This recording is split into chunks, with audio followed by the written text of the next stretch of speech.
Now, that was a pretty good guess. There's one French word that's the key to it. And everybody knows that French word.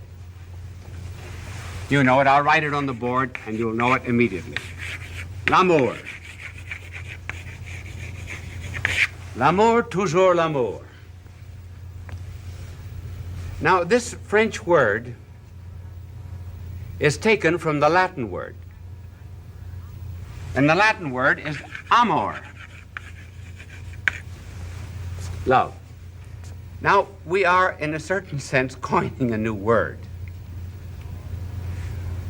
We're calling this telecast amorization. That is to say, making the world more and more lovable, making humanity more lovable.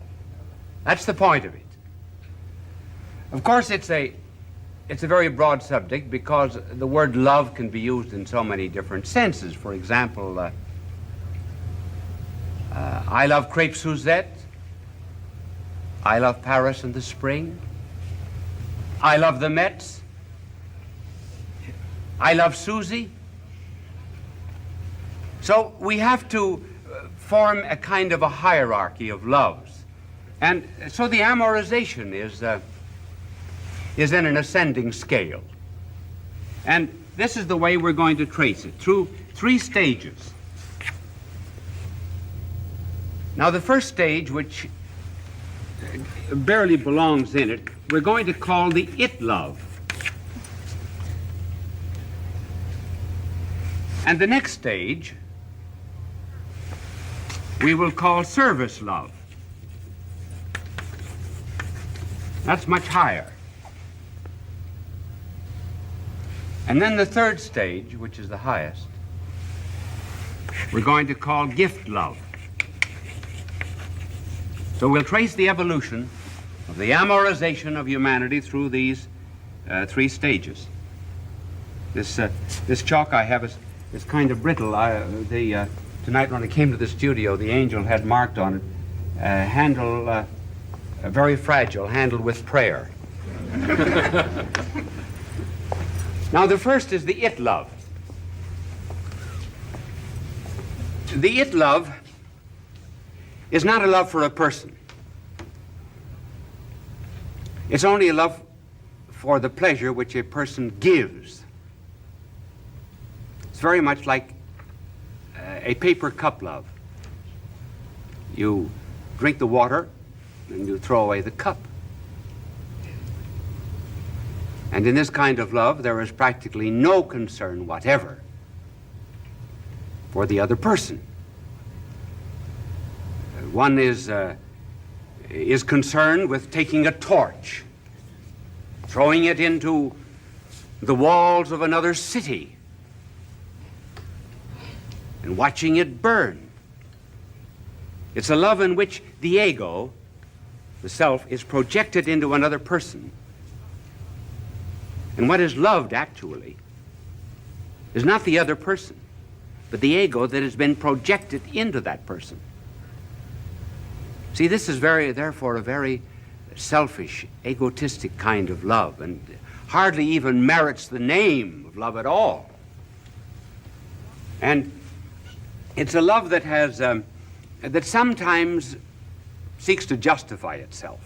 In fact, it always does.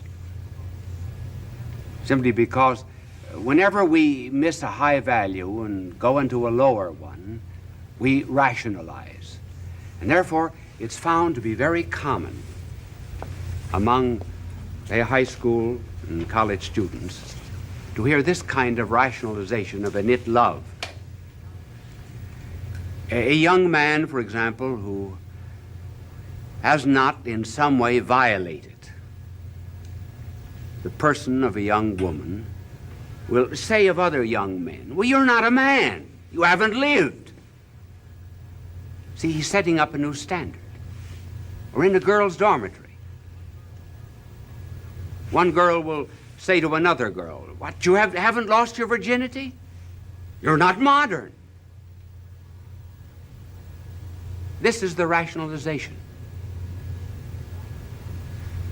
It is almost reaching a point that Nietzsche spoke about when he said, you go on doing wrong until you subvert all values. And then you can say, evil be thou my good, and good be thou my evil.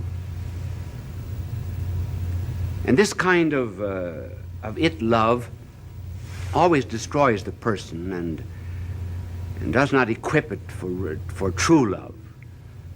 We find this brought out in one of the novels of Dostoevsky called The Raw Youth.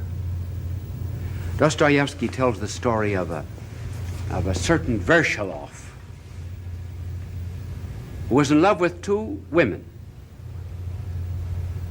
One, Sonia, who was married, and the other was Katrina, who was engaged. The virtue and the beauty of these two women irritated him. He tried to kill Katrina. It's strange that after excesses of it love, as we often see in the papers, after rape there will come a murder. It is thought that almost that one reconciles his crime simply by taking another life. So Vershalov tried to kill Katrina. And when he visited Sonia one day, he picked up an icon. And he looked at it. And he said, you know what I'd like to do? I'd like to throw this on the floor. I'd like to smash it. Why is it I want to do that? I want to destroy things. I'm splitting myself. I heard the other day of a man who went to a funeral and whistled. That's what I'm doing. Whistling at funerals. And I think that if I took this icon and threw it on the floor, it would break in two pieces, just like myself. And he threw it on the floor and it broke into two pieces. The man that was split because he never had a real communion of love with another person. Now that kind of love we leave behind. And we come to another love, which is service love. Now, this is in marriage, but we're not going to talk about marriage, except just a few words. In all marriage and in all true love, there is such a respect for the person that the beloved is always on the pedestal and the lover is always on his knees. That's why the real prayer of love is, I am not worthy. Domine non sum dignus. And where this kind of love exists, it continues to be even when there is no reciprocity of love. It's like drinking water now out of a very precious glass, even when there's no water in the glass. The glass has value. The person has value, even though it doesn't return it. But we're concerned with the amorization of humanity. And so in this service love, there is a going out to other people just simply because they are other people. One desires to serve them. I suppose the best description of this kind of love was what was found at a dinner. It was called a Last Supper. And the host rose from the table, took off an outer robe, girded himself with a towel, then got down on his knees and wiped the feet and washed the feet of 12 men.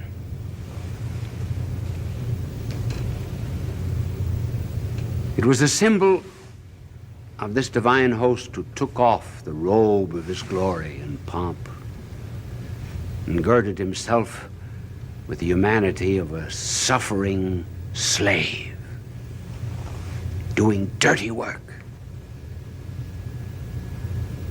like washing dirty feet. And then he said to them, "You call me Lord, you call me Master. So I am. And if I, your Lord and Master, do that, then you wash one another's feet." And this became the foundation of service. Now this is a love that is growing in the world. And it takes us out of the realm of liking. Believe me, there's a great difference between liking and loving. Liking is in the emotions, it's in the feelings, it's in the glands. It's something over which we do not have very much control, like the rumbling of a stomach. There are certain things we don't like instinctively. I told you already what I don't like in the way of food. I'll not repeat it now because I just make the announcement once a year. And then there are certain people that we do not like instinctively.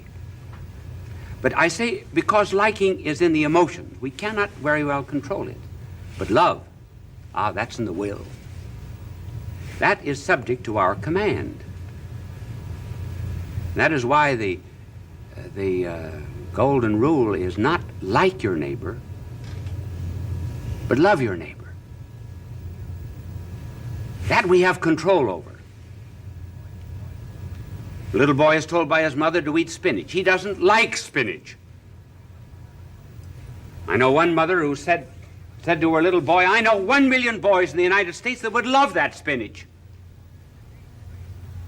He said, "Name 3. Now, we may point out all of the defects of our civilization. And we read about the failures of our society, because remember that the press always carries the breaking of the commandments, not the keeping of the commandments. So we get the bad side. But there is a tremendous amoralization of humanity going on at the present time.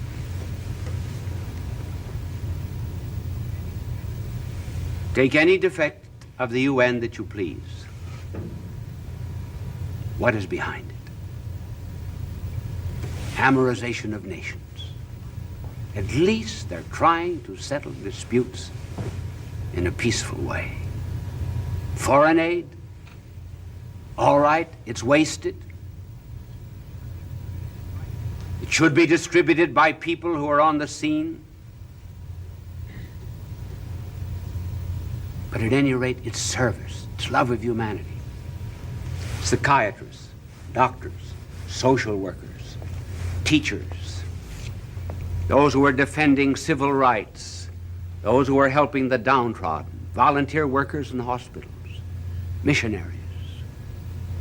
All of these people are carrying a message of love throughout the world.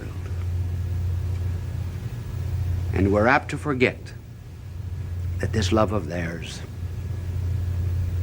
is perhaps saving the world. You say, well, it's not religious, it's not divine. Maybe it is not. Yet,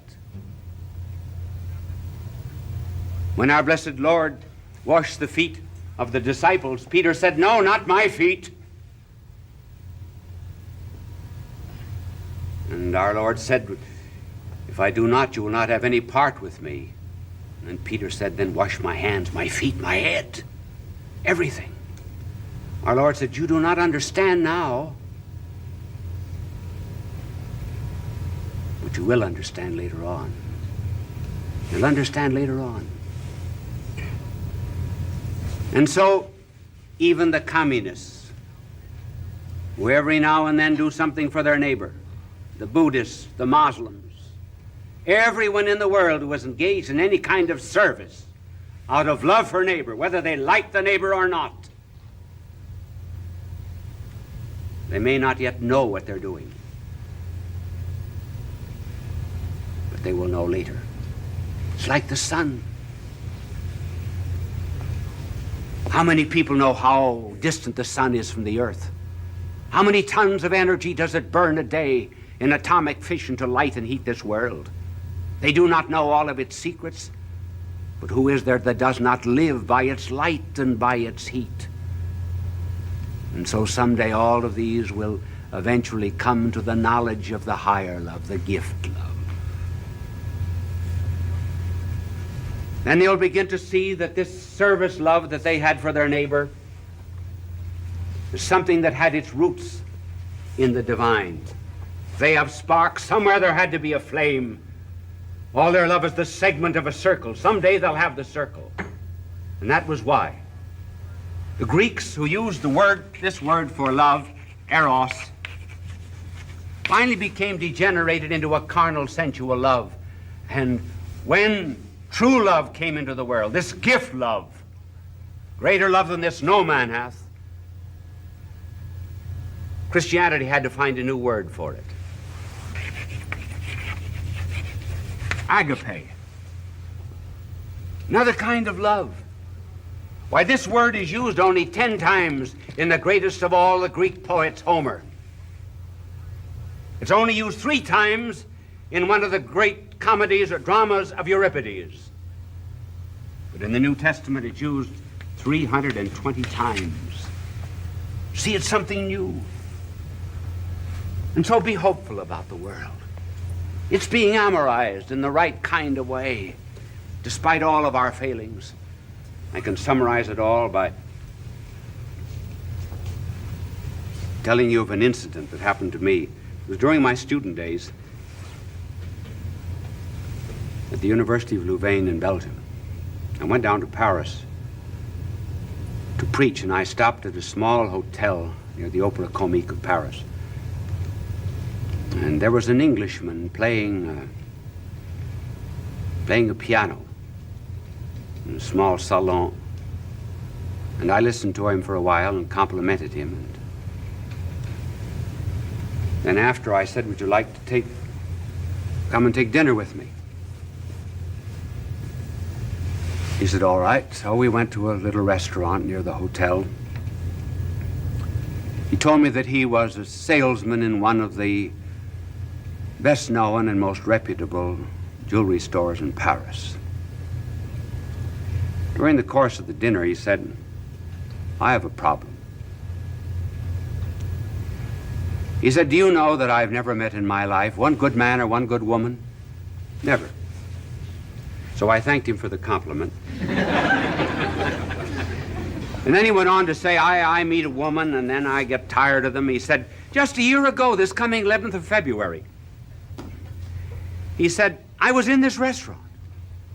Over there at that table was a woman who was trying to break a lump of sugar into a cup of coffee. She couldn't break it.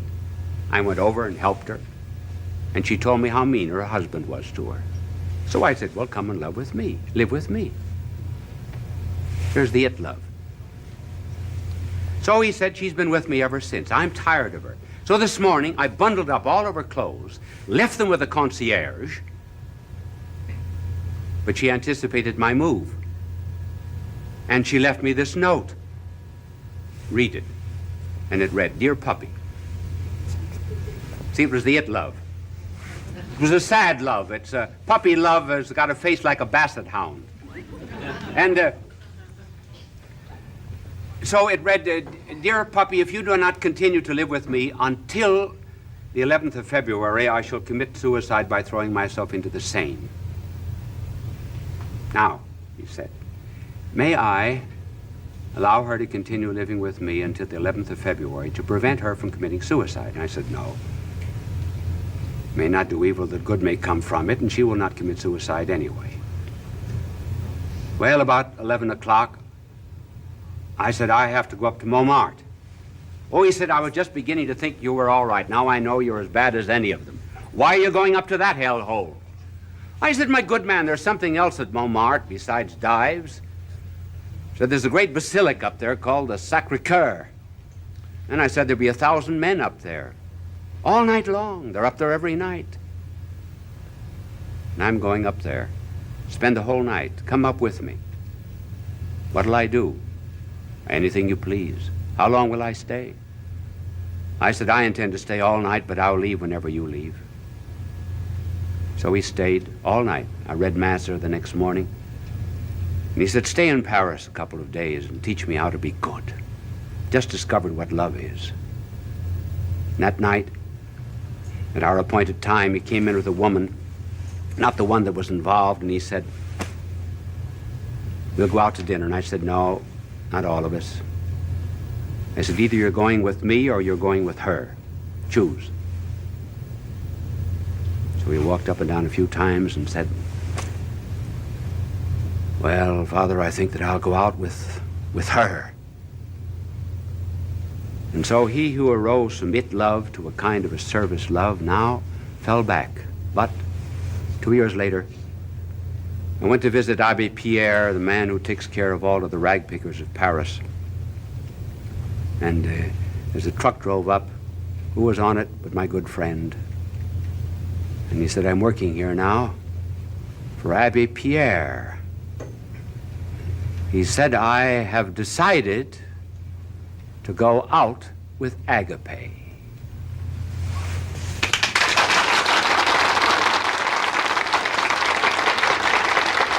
Bishop Sheen will return in a moment.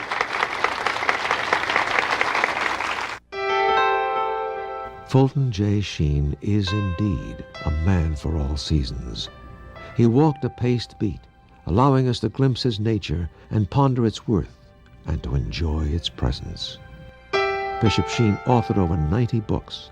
He broadcast countless radio and television programs and ministered in many parts of the world to people of every belief.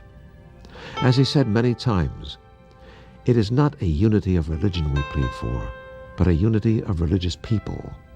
We may not be able to meet in the same pew, but we can meet on our knees. There are two kinds of knowledge about things. In order to love human things, we first have to know them.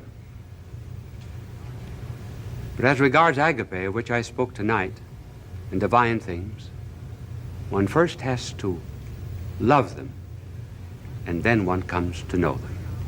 I said to him, don't you think we ought to think about getting married?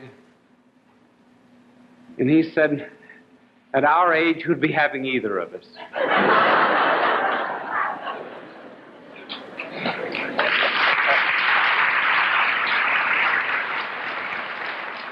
And now some true stories about proposal, brief ones.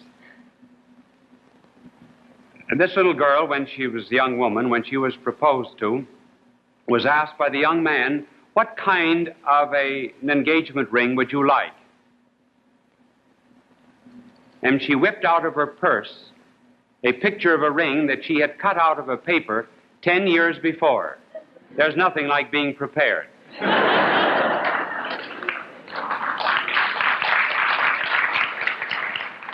And then this other young lady had been waiting for a year or two for a proposal, and she was absolutely sure that on Christmas Eve he would bring a ring and propose. So she was watching him very carefully as he came in, and he had a great big box, a fine box of chocolates, which he gave her. Well, she was so mad. When she saw those chocolates, she chucked them all into the fire, ring and all. They're not married to this day.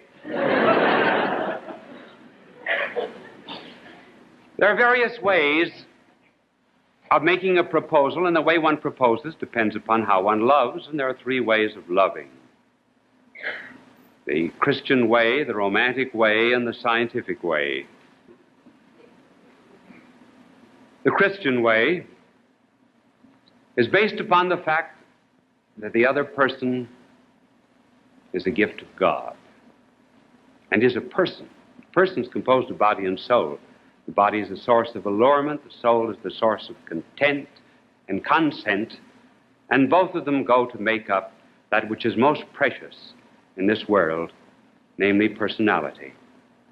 And in the face of a blessing, such as the other person, one feels a sense of unworthiness.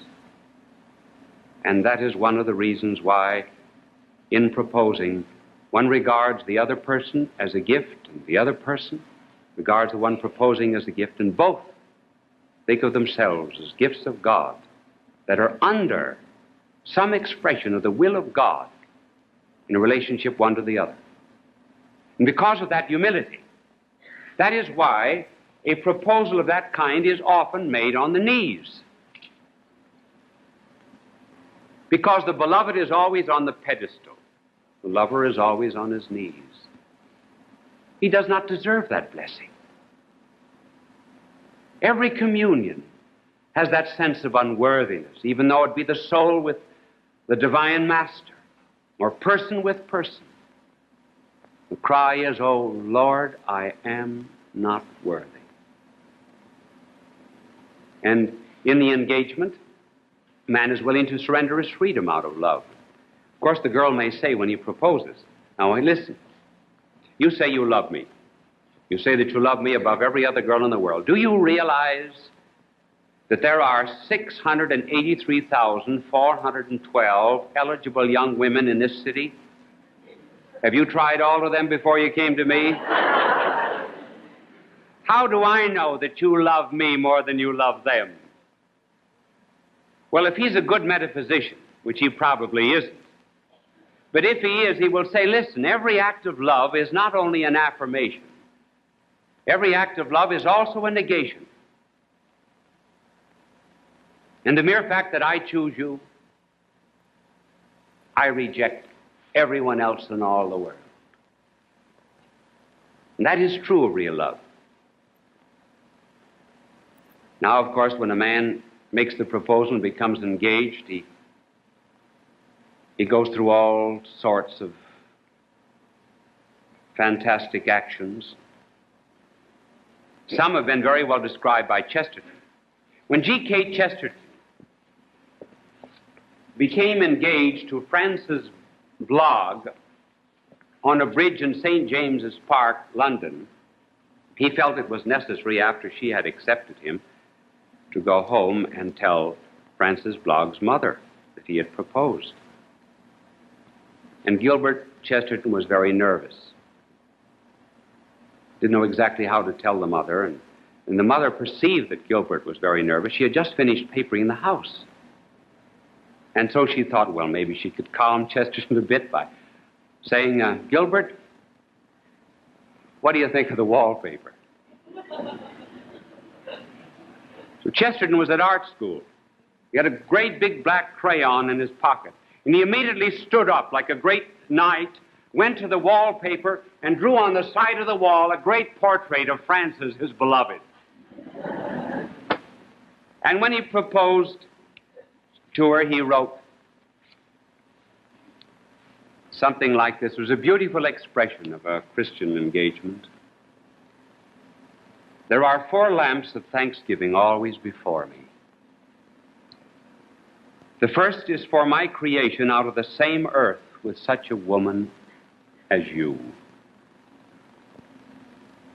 The second is that I have not, with all my faults, gone after strange women.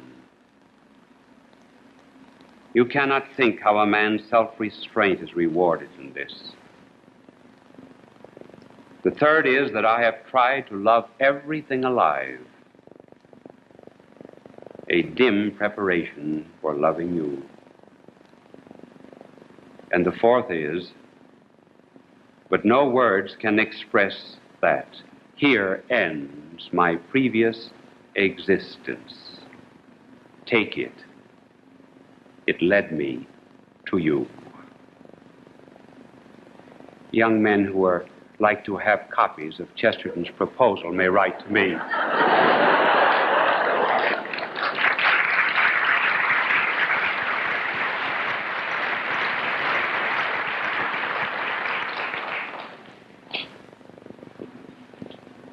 Then there's another kind of love, which is the romantic love, in which love is divorced from the divine will and from a religious basis. One is not so much interested in the other person. Therefore, one does not have that sense of unworthiness in the face of a gift of God. Rather, one is interested in the other person because of the pleasure the other person gives me. That's romantic love. In other words, the ego, or the self, is projected into someone else. And then it is made to appear that the other person is loved. And all that is loved is the ego in the other person. Hence the German poet Goethe, when he was 74 years of age, proposed to a girl 17 in such romantic, gushy, sentimental language that when it was all over, she didn't know it was her proposal. And Goethe's Faust was not interested in creating love in someone else, expressing reverence. He was only interested in seeing love created in himself. Don Juan the same. Don Juan needed another person in order to beget this experience within himself. But he was without any reverence for a person outside. Stendhal wrote on love at the beginning of the last century,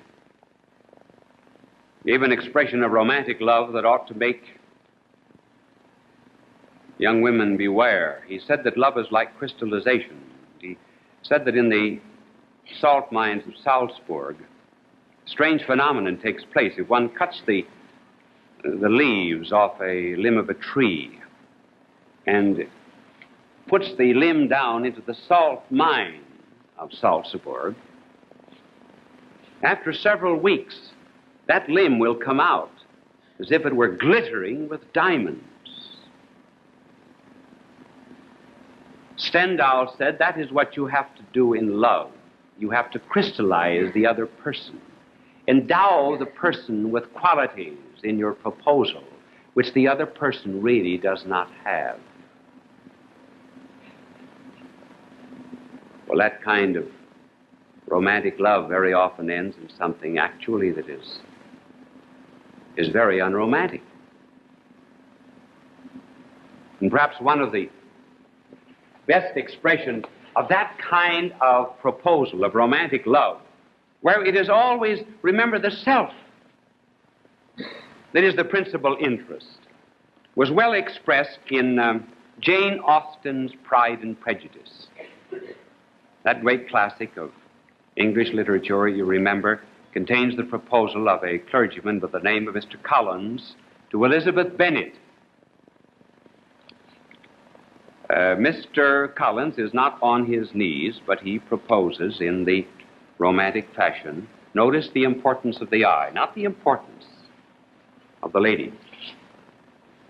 My reasons for marrying you are. Incidentally, it's the man who always gives the reasons.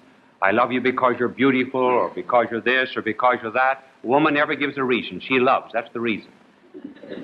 So Mr. Collins gives reasons. My reasons for marrying you are, first, that I think it is the right thing to do for every clergyman in easy circumstances, like myself, to set an example of matrimony in the parish.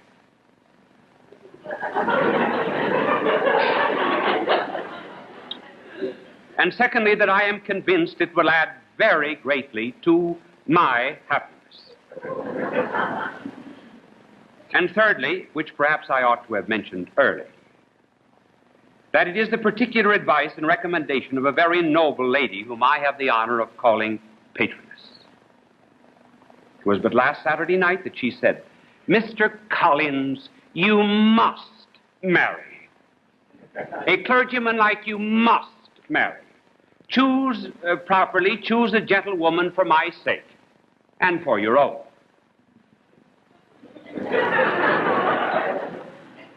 It remains to be told why my views were directed to you instead of to my own neighborhood, where I assure you there are many available young women. And now nothing remains for me but to assure you in the most animated language of the violence of my affection. I'm sure nobody will want this proposal.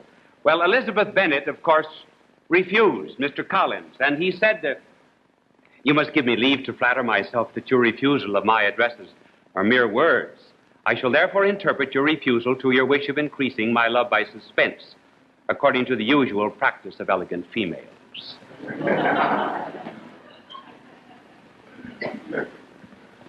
In the romantic, too, one might associate the utilitarian.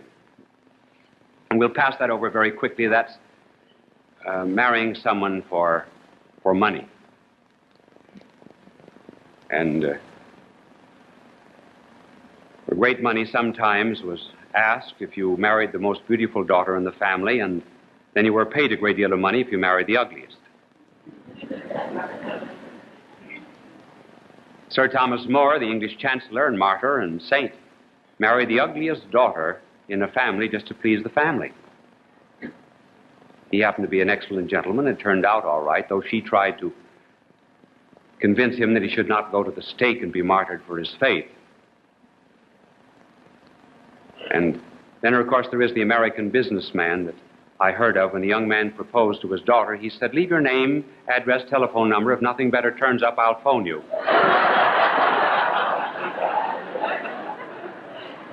Well, the young man finally married her, and as they came out of the church, the father said to the groom, "I want you to know, young man, that you're the second happiest man in the world." Well, that utilitarian love we can ignore because there's only one kind of love that can be bought. That's a puppy's.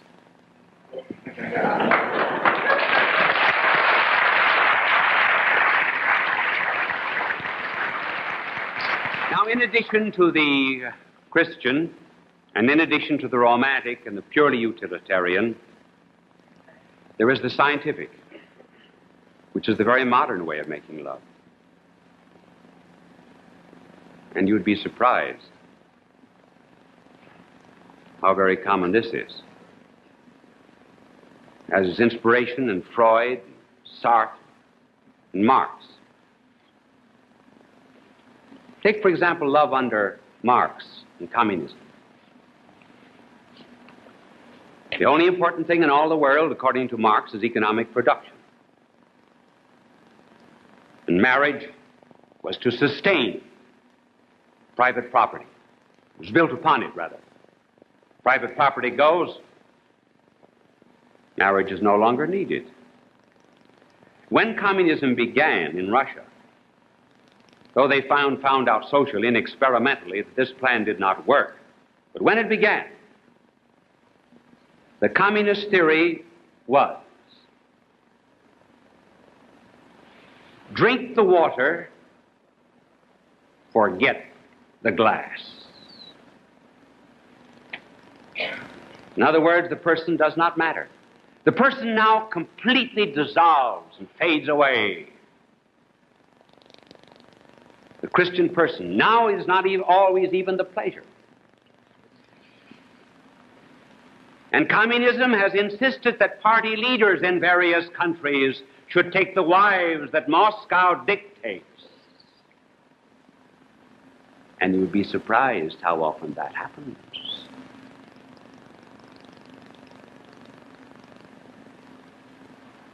And then there's also the Freudian, where love is reduced to sex. See, what Freud has done is to interpret the person in terms of sex, instead of understanding sex in terms of the person. Well, obviously, all human relations are going to be upset on that principle.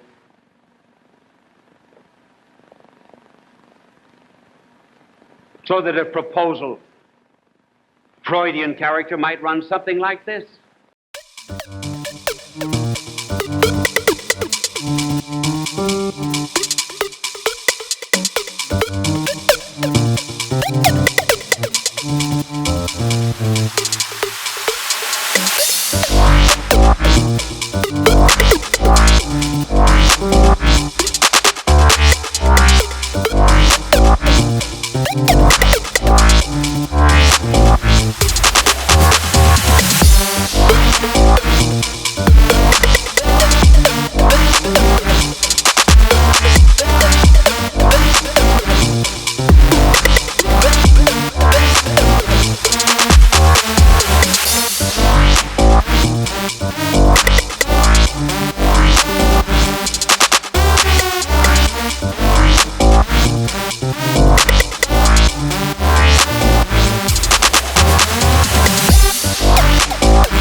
whispers only we know.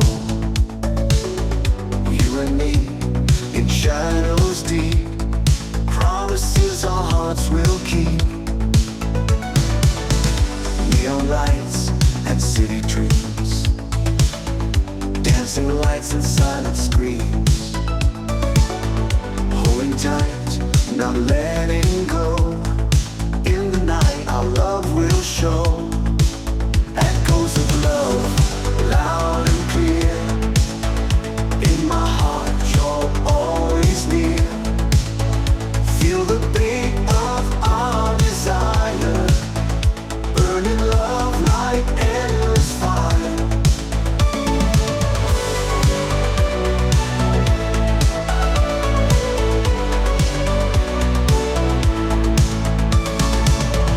Waves crash under summer skies, love reflected in your eyes. Holding hands, we chase the stars, dreaming big no matter far. Oh, our hearts, they beat as one, in this night till dreams are done. Lost in love, our spirits soar. Keep me close forevermore. Echoes of love, loud and clear. In my heart you're always near. Feel the beat of our desire, burning love like endless fire.